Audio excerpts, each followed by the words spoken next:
One, two, three. Hello, everyone. We're going to have a guest lecture today.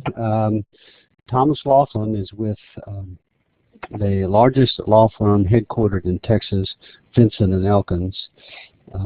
Huge offices in places like Dallas and Houston, but New York and many other places.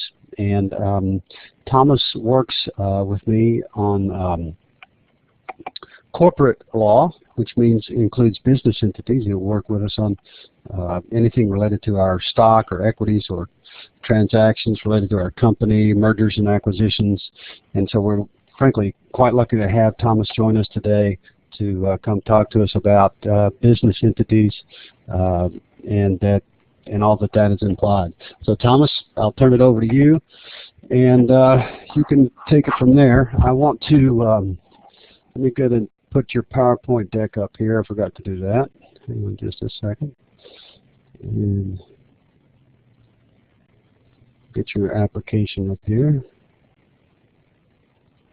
And there you go. You can see your monitors. And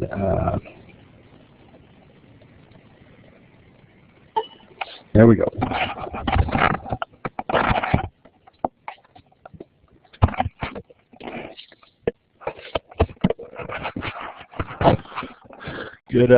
Good morning, good afternoon, or good evening, I guess, as it were, to you guys. And for those of you who are listening to this 40 minutes before your final exam, I wish you the best of luck, but I kind of wonder how that's going to work out for you.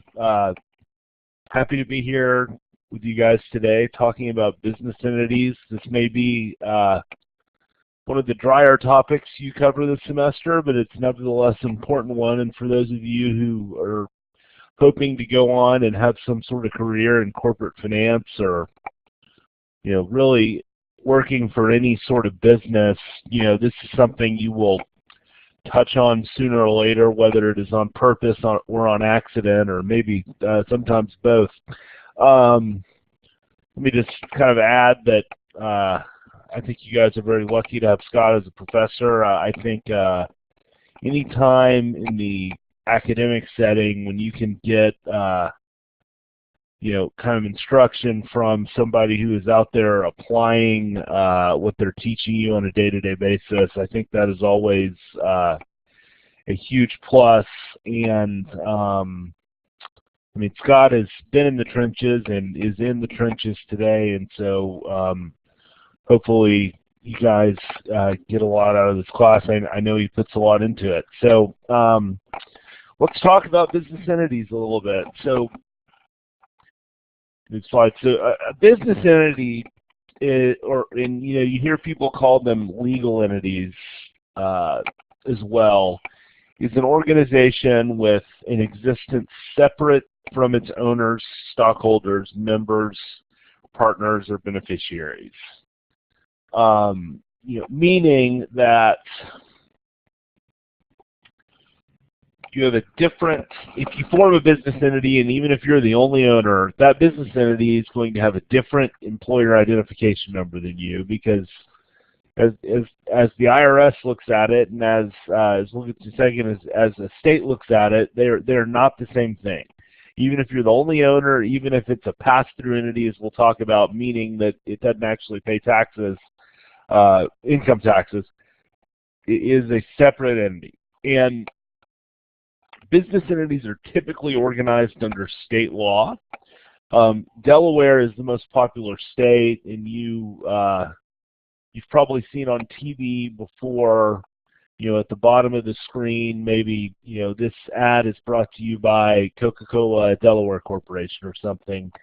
And the reason for that is mostly that Delaware decided long ago that they wanted to be a place where businesses were incorporated, because like many governing bodies, they like to raise tax revenue wherever they can, and they saw an opportunity to kind of capture a big portion of the corporate market, and they've been extremely successful in doing so. Over the past few years, some other states have kind of been popular for new companies. Nevada, for example, is somewhere that you'll kind of hear about that seems kind of random. And then obviously for those of us who live and work in Texas, it's also just as common to see an entity organized in Texas. But even the Nevadas and Texas of the world, just to use those two examples, most people follow laws that are very close to, and in fact really based on Delaware law. And anytime the Delaware courts have something to say about corporate law, everyone else in the world is listening. Just as, you may or may not need to know this, but just as kind of an interesting fact, some other countries, and I guess most other countries, in fact, actually have entities incorporated under federal law. Mexico, for example, Canada, for example, although Canada also has a side-by-side system where you can incorporate under state or federal law, which, being an oil and gas lawyer, I've worked on some transactions in Canada, and we've used Canadian entities, and frankly, nobody's ever been able to explain to me why you would use a federal or a state entity otherwise, and sometimes they have different rules for how you approve things, and you like one more than the other.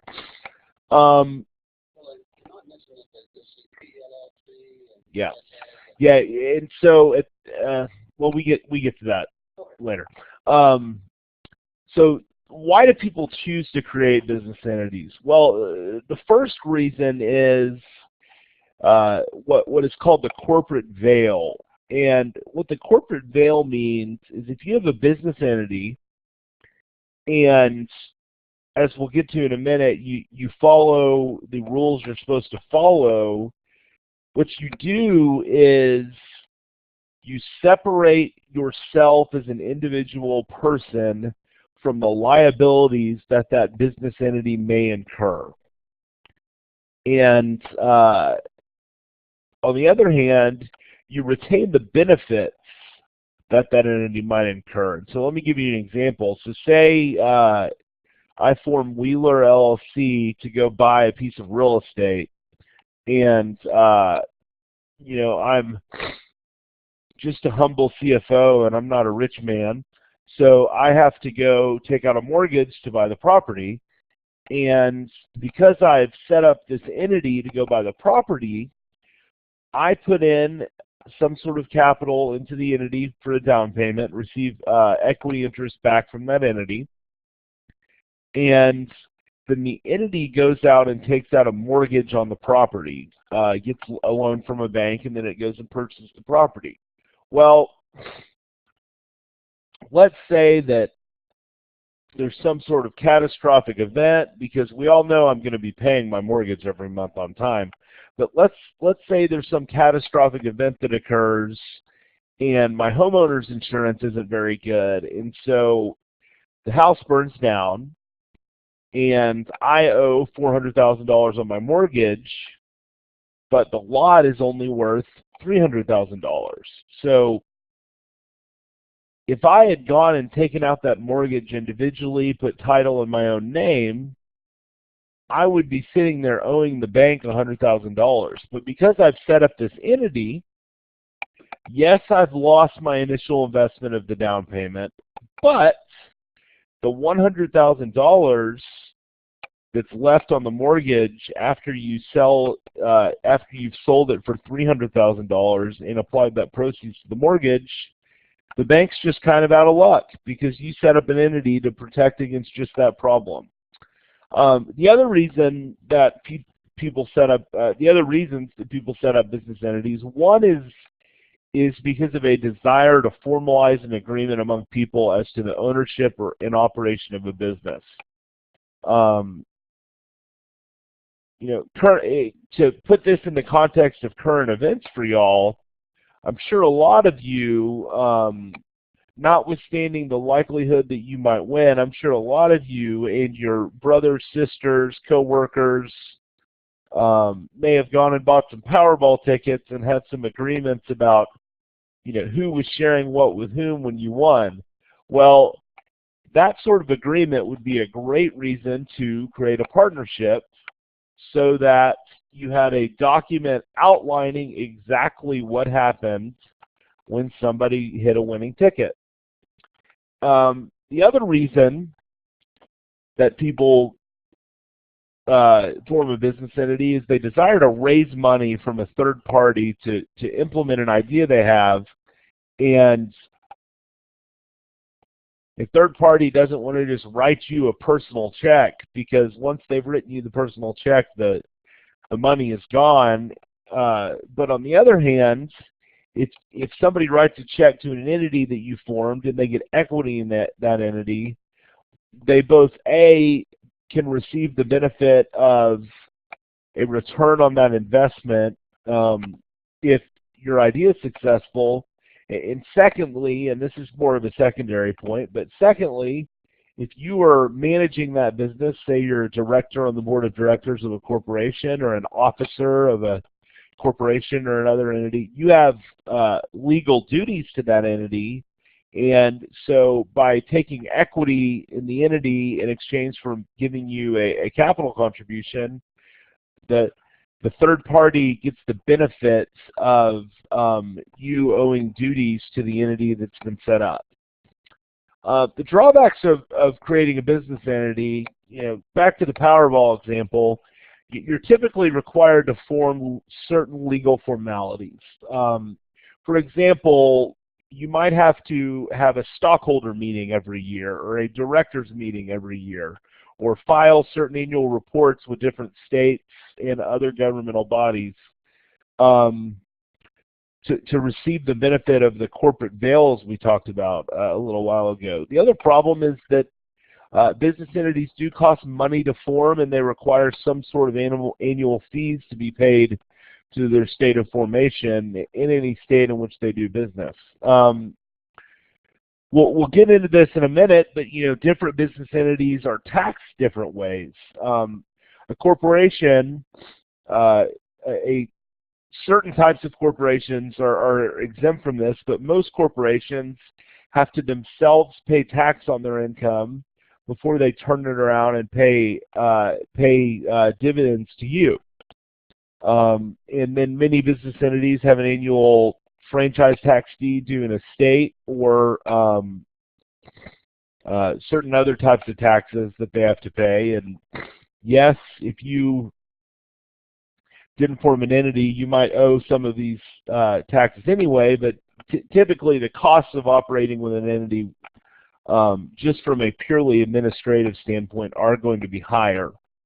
So if you do form that partnership to buy your Powerball tickets, it's probably best to have some emails or text messages back and forth that say what your agreement is, and then if you win the tickets, please give me or another lawyer a call, and we'll go to setting it up for you. So there's several different types of business entities, and we're going to kind of focus on the main ones today. The first type is a for-profit corporation, and this is probably the most common type of business entity you hear about in the news. There's two types of corporations. One type is an S corporation. We'll talk about what that means. The other type is a C corporation. We'll talk about what that means. The next type of entity is a partnership. The two types of partnership are a general partnership and a limited partnership, and we'll talk about the differences between those. And then there are limited liability companies, which are kind of a hybrid between a corporation and a partnership, and we'll talk about how those work. There are sole proprietorships, which is in most cases not really an entity at all, but kind of worth addressing in the context of the pros and cons that we're going to talk about of some of the other entities. And then there's also some other types of business entities you'll hear about, like a nonprofit corporation, or a real estate investment trust, or certain other kinds of entities. So corporations, the type of equity interest in a corporation, and I imagine at this point in the semester you've been learning about stock a little bit. If you own an interest in a corporation, you own a share of stock in that corporation. And as an owner, you're known as a shareholder or a stockholder.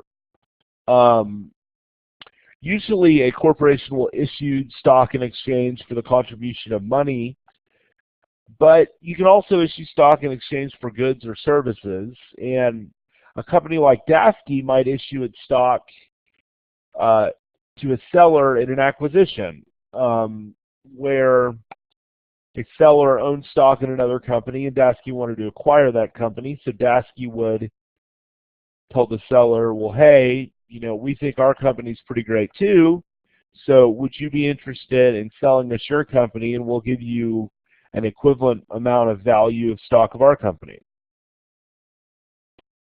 There's different types of stock. The most common types of stock are common stock and preferred stock. The real fundamental difference between common stock and preferred stock is that common stock, oftentimes corporations pay dividends on common stock, but they're not required to. Most types of preferred stock come with a stated coupon dividend that the corporation must pay or accrue on their balance sheet every quarter or every month or every year. It depends on the particular stock you're looking at.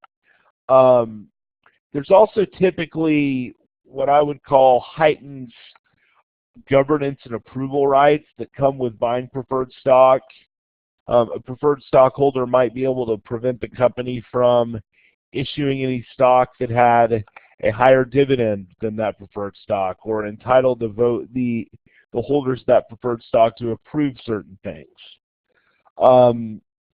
Corporations can also issue other types of equity interests. You'll hear about stock options a lot, and you'll also hear about warrants a lot. Stock options are most often issued to employees of a corporation. They're also available for purchase in the public markets. A warrant is essentially, in character, not all that different from a stock option, but warrants usually come with some governance and approval rights and the ability to kind of prevent the company from doing anything that might detract from the value of the warrant. Corporations can be publicly traded, meaning that you can go online on your E-Trade account and buy a share today. Or corporations can be privately held, meaning that their stock is not readily available for purchase. You would particularly have to know someone involved in the management or ownership of a privately held corporation to have the opportunity to purchase stock in it. And in fact, there's lots of rules that the Securities Exchange Commission, which is the entity, which is the governmental entity that regulates business entities, there's lots of rules that the SEC puts out about who can and cannot buy stock in a private company. As we kind of covered out at the front, stockholders of a corporation are not personally liable for the debts of the corporation. So if you own shares of stock in Coca-Cola and Coca-Cola doesn't pay their loan, they can't come after you. The most a corporate stockholder can ever lose is whatever they invested in the corporation. So if you bought a share of stock for $40, you know that you can lose $40 and not a penny more.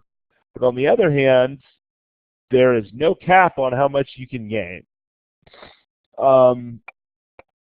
The governing documents of a corporation, meaning the certificates or agreements by which the rules under which that corporation operate, are, number one, the Articles of Incorporation. You also hear that is referred to in some states as a Certificate of Incorporation or Certificate of Formation. And that document basically is filed with the government to identify yourself and to say, hey, we have formed a corporation. Here is where you can find us if you need us. And here are a few very basic rules under which we'll operate. Typically, state statute kind of provides what a certificate of what articles of incorporation must contain. With a big public company like Coca-Cola, for example, those documents can be much longer than they are with a private company because they might contain many provisions relating to a company's preferred stock or many provisions relating to certain approval rights the stockholder may or may not have. But oftentimes it's a very simple document. The bylaws of the corporation kind of all govern when the board meets, how often the board must meet, where the board must meet, what kind of approval the board needs to take certain actions, and also, when the stockholders meet, where the stockholders meet, and what kind of approvals the stockholders need to take certain actions. A corporation is always subject to the state laws of the state in which it is formed. Most state laws provide that many specific provisions can be overridden by the articles of incorporation or bylaws of a corporation, but in most states there are certain unwaivable provisions that just are what they are as a matter of law, and you form your corporation knowing that those default provisions can't be changed. There also, you oftentimes have a stockholders agreement, which is just purely a written agreement between stockholders in a company, often the company itself, governing certain special agreements that those stockholders and the company may have. Just to give you an example, oftentimes a stockholders agreement might contain a mechanism where a stockholder would be subject to a right of first refusal on behalf of the other stockholders if they ever wanted to sell their equity in the company. So a corporation is managed by a board of directors, which is elected by the stockholders. The board of directors is more of a kind of overseeing body. They are not typically involved in the day-to-day minutia of operating a business. The board of directors, for example, wouldn't be cutting checks to vendors or suppliers or participating in sales calls with potential customers.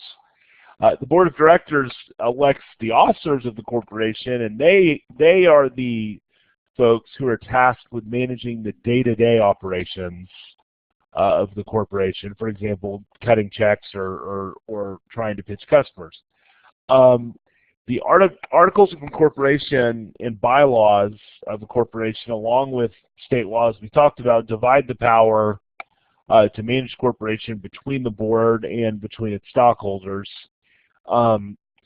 Typically, the board is required to approve most major actions, such as issuing more stock or firing the CEO or entering it into a purchase agreement to acquire some assets. But certain major corporate events like a merger or a transaction where the corporation is selling all of its stock or certain other things, they can require a stockholder vote even though the stockholders have elected directors to manage the company. How to identify an entity as a corporation? Most states require, as a matter of law, that a corporation use one of the following words in its name: corporation or corp, incorporated or inc, or company. And you often hear company kind of interchanged with corporation. Typically, when somebody's talking about a company, if they're a professional that works with business entities a lot, they mean a corporation. It also is sort of a jargon that people use as kind of a placeholder, and so if you ever hear someone talking about a company, you should kind of be careful to assume that somebody isn't being specific until it's clear that they are. So let's talk about the two types of corporations. The first type is an S corporation. An S corporation is a pass-through entity, and that means that for federal income and state income tax purposes, income and losses are passed through to the stockholders.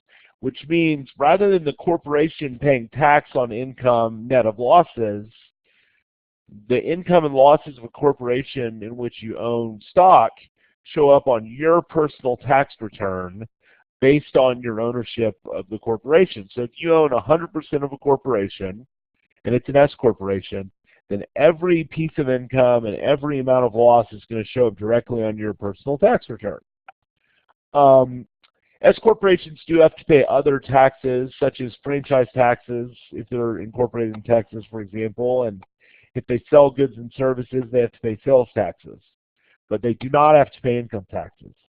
An S corporation may only have 100 stockholders or less. Once it passes that limit, it must become a C corporation, and we'll talk about the downside of that in a second. Another feature, or whoops, Scott, how do I pop this back out to full screen? Sorry, everybody. I'm hitting too many buttons. There we go. An S corporation can only issue one class of stock, and that can be a problem if your company might be in financial distress, for example, and you need to raise somebody to provide some rescue financing. Well, typically people who provide rescue financing are going to, guess what, want a better deal than everyone else has, and it makes sense, right, because they're putting their money in at a riskier time than everyone else did. Well, if you have an S corporation, it's impossible to issue any kind of preferred equity interest or something, and so you can be kind of forced into a box where you have to become a C corporation to save yourself. Stockholders of an S corporation receive their returns on their investment in the form of a dividend or by selling their stock. Both dividends and sales of stock are taxed by the federal government at capital gains rates. So it does give you more favorable treatment than, say, your paycheck from Coca-Cola.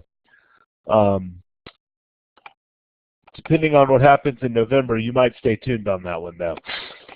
So C corporations recognize income or loss and must pay federal and state income taxes, notwithstanding what the New York Times would have you believe. And they also, just like S corporations, have to pay franchise tax, sales tax, and all sorts of other little taxes. So that's the downside, right? But the plus side is that their income and loss doesn't show up on your personal tax return if you're a stockholder. And let me explain to you why that's a positive. So when you sell some assets and you're, surely we haven't gotten into like basis and all that, have we? Okay. So if you've had accounting, you understand that, put very simply, and I'm a lawyer, not an accountant, and it's been, 12 years since I've had an accounting class, but spoken very simply, if you buy an asset, your basis in that asset is going to be what you paid for it. So when you go to sell an asset under the tax code, you're typically going to have to recognize a gain on your sale of that asset equal to what you sold it for minus your basis, what you bought it for. And so if you're an S corporation, that gain is going to flow up to your stockholders. But let's say that you don't have a very good CFO and your corporate finance team just really isn't all that special. And so rather than being a positive cash flow business with the ability to make dividends to your stockholders, you're a negative cash flow business that's driving itself off a cliff. Well, unfortunately, in that circumstance, the corporation's not going to have any cash at the end of the year to give you as a dividend. It needs the cash to keep operating. But because it's an S corporation, guess what? You've gotten a gain on those assets that you sold. So with an S corporation, you can be in a situation where, this is true of all pass-through entities, you can be in a situation where you have a net gain for the year as a result of your ownership of that entity, but that entity doesn't actually pay you any money to pay taxes on that gain. So that's a problem, and it's a problem that people often have a really hard time working through, and it can cause real problems both for the entity and the individual. A C corporation, unlike an S corporation, can have an unlimited number of stockholders. There are federal securities laws that govern certain limits on who you may and may not offer equity to. That's a little past the scope of this discussion, but I will simply say that in a theoretical construct, you could have a corporation with 1 million stockholders. C corporation can issue many types of equity interests, as we talked about: common stock, preferred stock, warrants, options, in order to raise capital or incentivize employees. It does not, like an S corporation, have the rules providing that it can only issue one class of stock. And then, just like an S corporation, stockholders of a C corporation receive return on their investment in the form of a dividend or by selling their stock. Both dividends and sales of stock are taxed at capital gains rates. But the net result, right, is that a stockholder of a C corporation effectively pays double tax on the investment, because the corporation itself, like we talked about a few minutes ago, is already paying federal income tax every year on its earnings. So that's corporations. Let's move on to partnerships. So partnerships are owned by partners who can be general partners or limited partners who own partnership interests in the partnership. Let me step back up to the 50,000-foot level, because I just thought of something that's probably worth mentioning.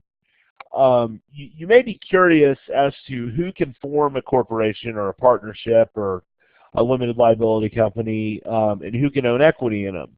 And the answer is an individual can, but an entity could too. So you could often see a chain where a corporation owned interest in a limited liability company, that owned interest in a partnership, that own interest in a corporation.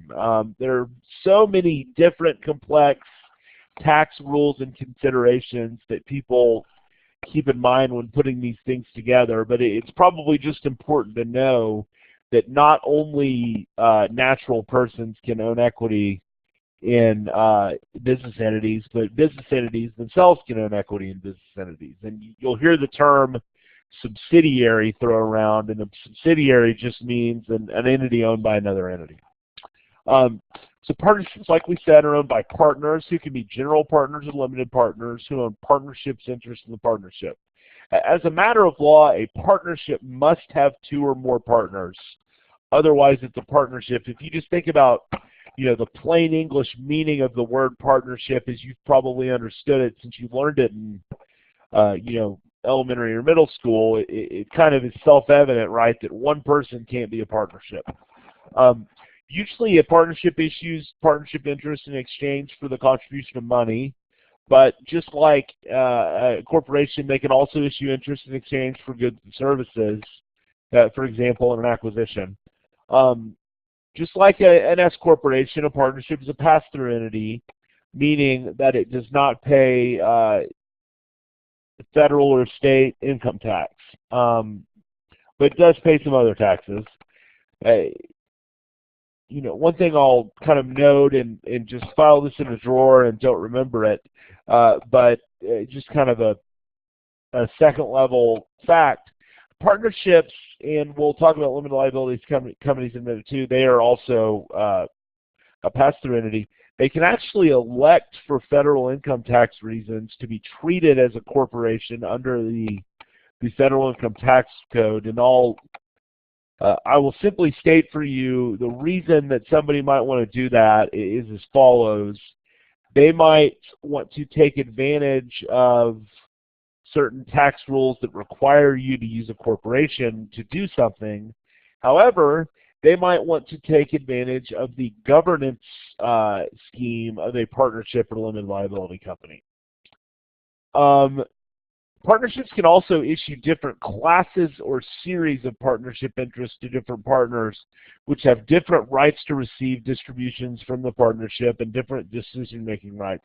Think of that kind of like a corporation issuing common or preferred stock. A lot of times A partnership might have many different classes or series of partnership interests. I'm working on an agreement right now where a partnership, believe it or not, has 7 different classes of equity interests with different rights and different rights to receive income from the partnership and different rights to vote on things. And it's as complicated as it probably sounds to you, but sometimes entities with significant investments in them need very complicated solutions to achieve their goals. Most partnerships can only be privately held, although I will mention that there is something called a master limited partnership, which are publicly traded partnerships who hold certain types of assets that produce what the IRS calls qualifying income. And in large part, the only things that are qualified are either oil and gas assets or mining assets. So if you ever hear somebody or you read about in the Wall Street Journal something, an MLP, they're talking about a master limited partnership. Partnerships are typically more expensive to form than any other type of business entity, both because sometimes the fees are higher in a state, but also just because the governing agreements are typically a little more complex. Partnerships receive a return on their investment in the form of a distribution, which is like a dividend. It's just kind of a different name for it, or by selling their partnership interests, and they're both taxed at these capital gains rates. The governing documents of a partnership, the articles of formation, certificate of incorporation, certificate of formation, call different things different places. It's just like a corporation. It has some very basic information that a state requires, and oftentimes it has other rules. Partnerships also have a partnership agreement, and think of the partnership agreement as a combination of the bylaws and the stockholders agreement. It typically sets forth, when the partners meet, how the partners approve things, but it also usually contains certain special agreements among the partners, like, for example, who might have the right to receive financial reports in the partnership, or what types of new equity interests the partnership can issue without the approval of the partners. And then, like every other entity, the state laws control everything. A partnership is typically managed by its partners. Sometimes a partnership has a board of directors. They don't need to, and sometimes they have officers, but they, again, don't need to. The governing documents, the articles of formation, the partnership agreement, and then state law kind of jointly divide the power to manage partnership between the various partners. So how you identify a partnership, most states require a general partnership to use either general partnership or GP in its name. And most states require a limited partnership to use one of the following phrases in its name: limited partnership, LP, or limited. Some states, including Delaware, a corporation could also use limited, but it's typically used in the partnership context. So let's talk about the difference between a general partnership and a limited partnership. And this is probably the key thing to understand about partnerships once you understand that they're a pass-through entity. In a general partnership, all of the partners are allowed to be involved in the management and operation of a general partnership's business. In other words, everybody can go out and sign contracts on behalf of the entity, go out and recruit customers, go out and raise money. On the other hand, a partner in a general partnership has unlimited liability. In other words, it is personally liable for its share of the partnership's debts and obligations, which could exceed the capital that the partner contributed.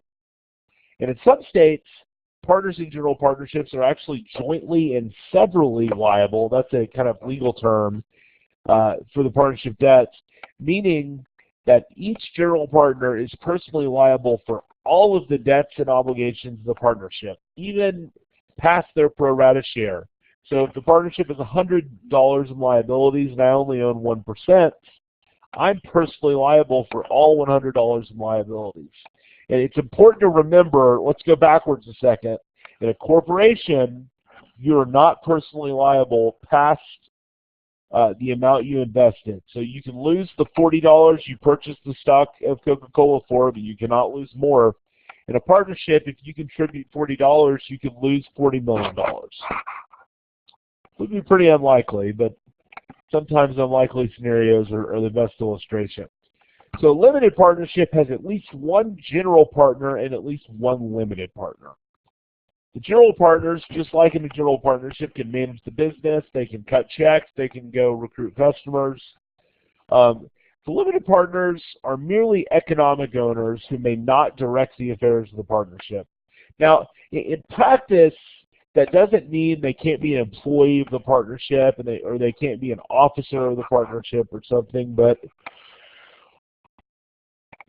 ultimately, it's a facts and circumstances test, and the SEC and the states that partnerships are formed in kind of look at the totality of the circumstances.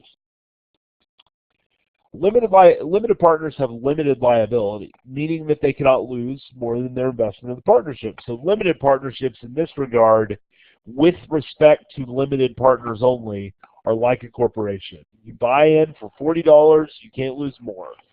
However, just like a general partnership, the general partner is liable up to infinity.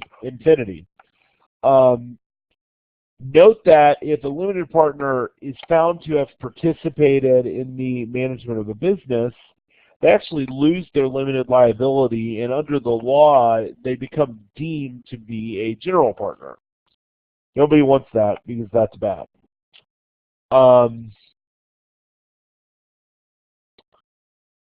We talked about that. Sorry, I'm getting ahead of myself. So you're probably sitting here wondering, why would anybody ever form a limited partnership if somebody has to be the general partner and has to have unlimited liability? And the answer is, and this is not always the case. In the late '80s, for example, I don't know if you guys have had any history classes at A&M Commerce, but you probably learned a little bit, I would think, about President Bush in high school, and this is W, not HW. When he, before he was governor of Texas, he was the general partner of the Texas Rangers personally, meaning that he operated the partnership and he was personally liable for the partnership's debts. Now, I think the investment worked out for him and may have helped to raise his profile a little bit. So the trade-off worked for him, but that doesn't mean it'll work for you. So what you might want to do instead is take advantage of what most folks do when they're setting up a partnership, which is create an entity to be the general partner. Oftentimes, somebody will use a limited liability company, although they might use a corporation, but when you use an entity as the general partner, you can limit your liability in that entity. For example, the corporation in which you paid $40 for the stock, you're limited to $40. So if the limited partnership in which the corporation is the general partner has some catastrophic event with huge losses, yes, the corporation you are managing the partnership with as a general partner has a huge amount of loss that it is jointly and severally liable for. The losses get cut off at the corporation, and maybe you have to bankrupt the corporation or something. I don't know, but you've kind of isolated the problem from yourself.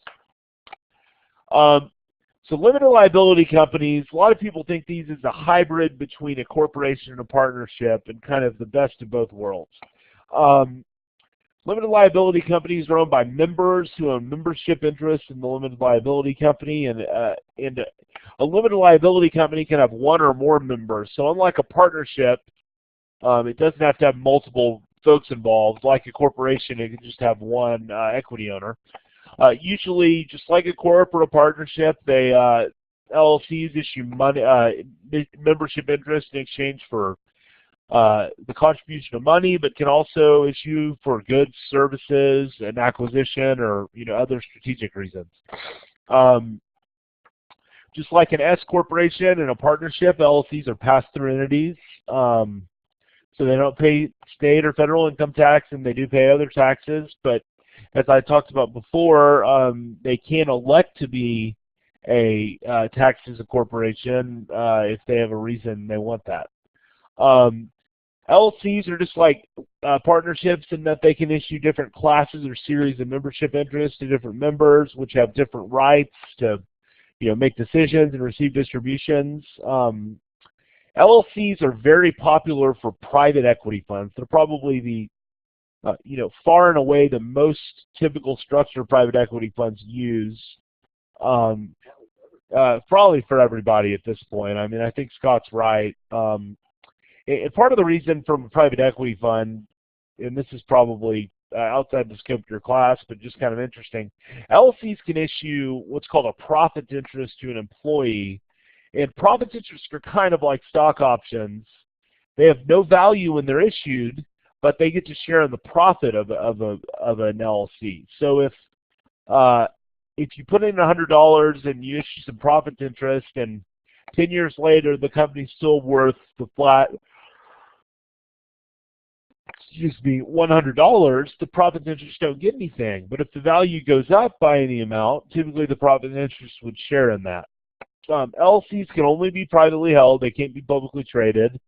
And just like a partnership, a member receives a return on its investment in the form of a distribution or by selling its membership interest, and both of those are taxed at capital gains rates. The governing documents, just like a corporation or partnership, you've got articles of formation, certificate of incorporation, certificate of formation, call different things in different places. It's all the same thing.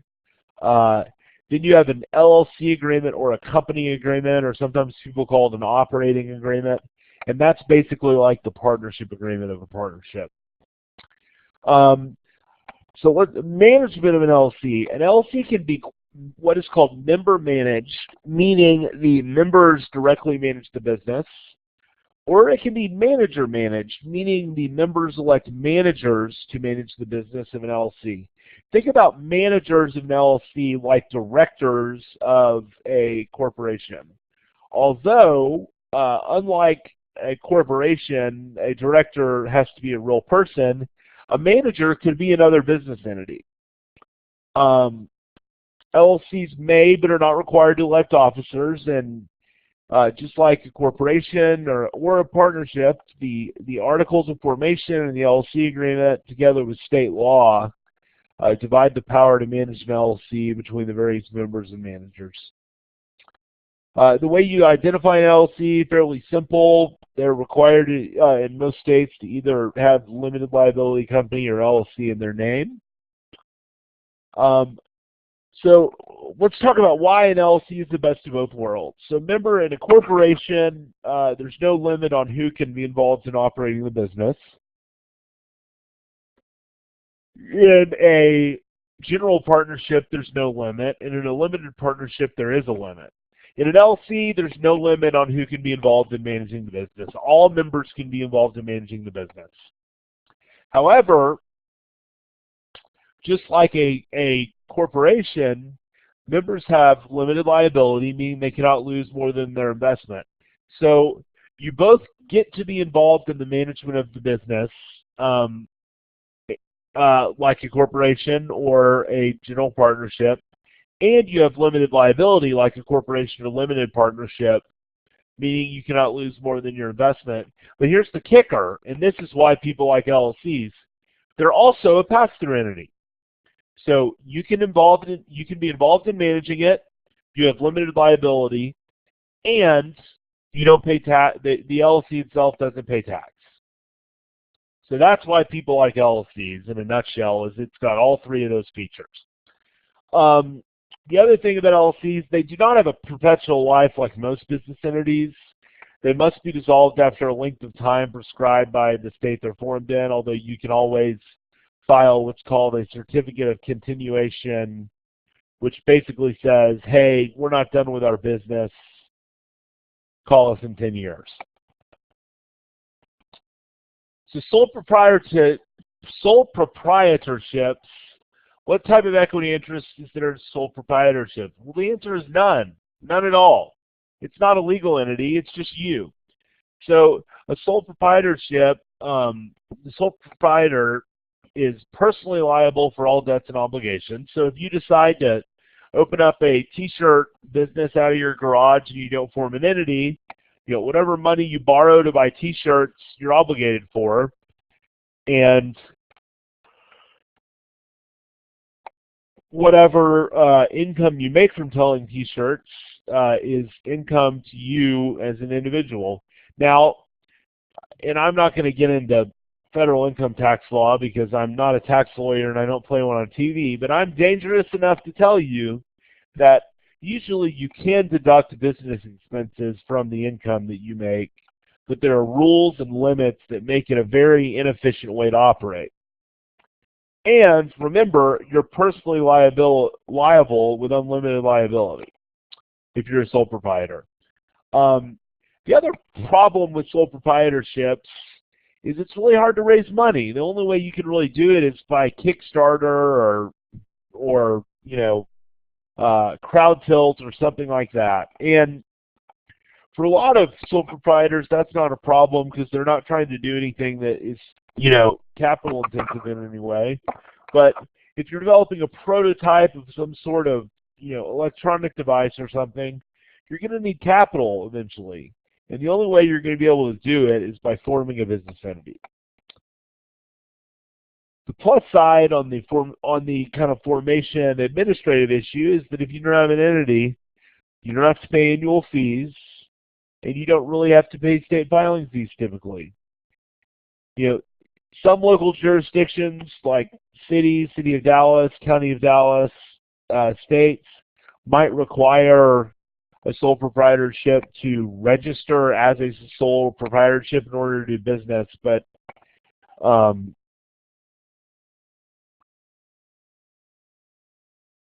so other types of business entities, just to touch on them real briefly. You hear about trusts. A trust is very simply an arrangement someone sets up to benefit them or someone else for some stated period of time. Real estate investment trust is not exactly a trust at all, really, but a real estate investment trust, unlike a corporation which can reinvest its profits, a real estate investment trust is required to pay out every year some minimum amount of its profits. 95%. It's a very high standard. Typically, the only way for a real estate investment trust to grow is by issuing more equity interest. Whereas a corporation like Coca-Cola, if they have a very successful year, they can redeploy the cash they've generated on other projects. And then you also have the form of national association for a bank. I wouldn't be too particularly focused on banking. Banking entities it's a very heavily regulated, specialized area of law. And a typical corporate lawyer is more of a generalist, doesn't ever really see banking laws as something they deal with. So that's the presentation, boys and girls. Scott's going to fire some questions off. Yep. But usually what does it cost to set up an LLC? So Scott's question was, what does it cost to set up an LLC or a corporation? It kind of depends on how complicated you're trying to be and what your goals and objectives are. But let's all pause for a second and hear my disclaimer. I'm not giving you legal advice. This is all hypothetical. But if you were trying to do the simplest thing possible, you go to LegalZoom.com and buy a pre-made articles of incorporation and bylaws for $85 to set up your corporation. Typically, the state filing fees tend to be in the order of magnitude of $300 to $500 or something. So to set up a corporation, you're looking at between $400 and $600 to do something simple. When you start to talk about a partnership with a lot of folks involved or an LLC with a lot of folks involved, I'm sure Scott can tell you from our legal bills that the number certainly goes up from there. But that's kind of the main low cost bargain basement option. And do you see anybody do partnerships anymore? Just straight partnerships. Nobody really does that anymore, do they, Mike? So Scott's question was, does anybody ever use a straight partnership anymore? And the answer is yes, they do. There are some peculiarities of state law where knowing on the front end of an investment that you might want to take certain actions to exit the investment on the back end, and it's more advantageous to have a partnership than an LLC because you can force the partnership into doing something. But typically it's got to be a pretty special set of facts and circumstances, and or somebody who's kind of grown up doing partnerships for the last 30 years and is just reticent to join the rest of us in the 21st century. If you had to guess, I know you don't, but are most business entities kind of like 60% on LLCs and 20% C corps and 20% S corps? So the question Scott asked is, what is the split in business entities between corporations and partnerships and LLCs? I think over half, certainly, of the entities that we form these days are LLCs because of the benefits we described before. And then after that, it's certainly more typical that we're working with a corporation than a partnership. So if I had to put like a back-of-the-napkin split on LLC, corporation, partnership, it's probably something like 60%, 30%, 10%, but maybe even 60, 35, 5, something in that kind of order of magnitude. Thomas, thank you. Yep. Guys, thanks for listening very much, and hope you have a successful semester and really enjoy the class. And if you're listening to this on the day before the final exam, caveat emptor and buyer beware is all I can really say. Thanks very much.